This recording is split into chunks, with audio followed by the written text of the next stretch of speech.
Hey folks, so I recently taught the game Barrage, and while I wouldn't call myself good at it, I did learn a few things along the way. Things that will help new players get a foothold in this game.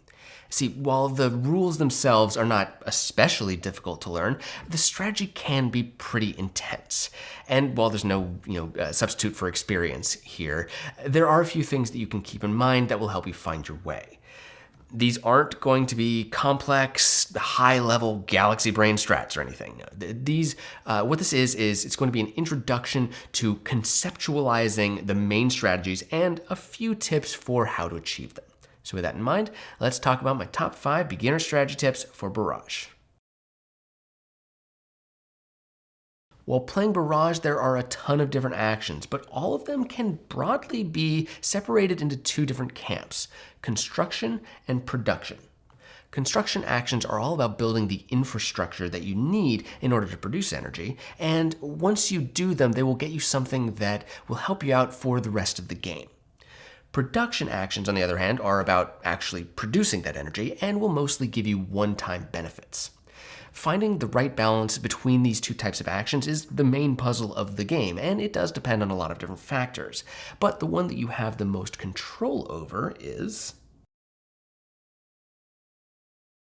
So in general terms, this is all about how many rounds you expect to be producing energy. And there are 3 main avenues: producing every round, producing almost every round, but probably skipping 1, and producing only in the last 2 or maybe 3 rounds. And these probably don't sound that different, but each of them has their own unique flavor. If you're producing every round, that means you need to focus on building things fast and cheap. Producing almost every round is a balanced approach, where that 1 round that you aren't producing is setting you up for a big next round. And producing only at the end is all about constructing early and getting income so that you can have some absolutely monstrous turns in the end game.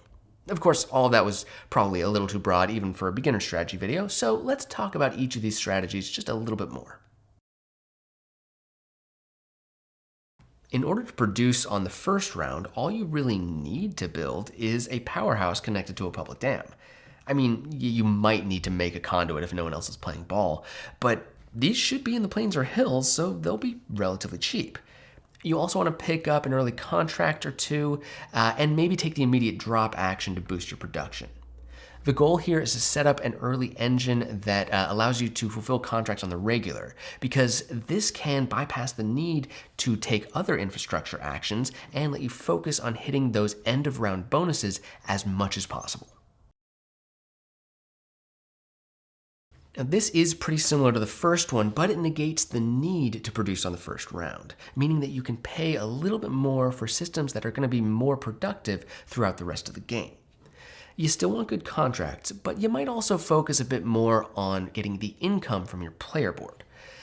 You also are hoping to go first on the next round so that you can take the most valuable production action and start scoring yellow contracts early.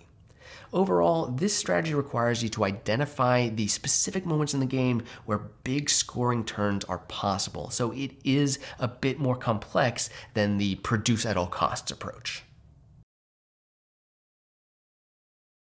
Last up, we have the Snowball approach. You're not going to produce anything on the first round, probably not the second round either.